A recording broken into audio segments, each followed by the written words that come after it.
जी 60 एक तो 70 पे 70 75 85 90 95 ओही 3200 रुपया जी 3205 3220 रुपए 30 रुपए जी 3230 40 रुपए जी 50 रुपए जी 3250 60 रुपए जी 65 रुपए जी 3265 रुपए जी 65 एक तो 70 रुपए जी 75 रुपए जी 3300 रुपया जी 3305 रुपए जी 10 रुपए जी 3310 है 15 रुपए जी 20 रुपए जी 3320 3320 एक दो 3320 35 रुपए जी 35 एक दो 3350 रुपए जी।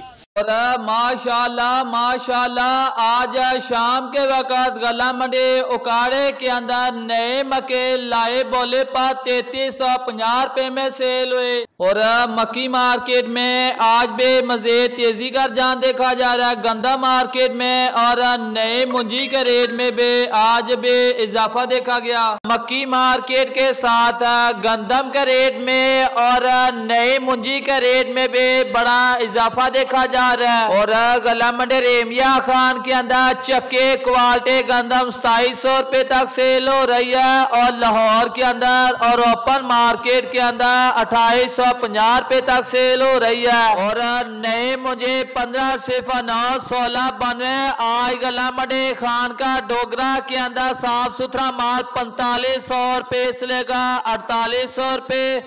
और नए मुझे सुपर फैन की बात की जाए तो 3300 रुपए से लेकर 3450 रुपए नए मुझे सुपर फैन सेल हो रही है।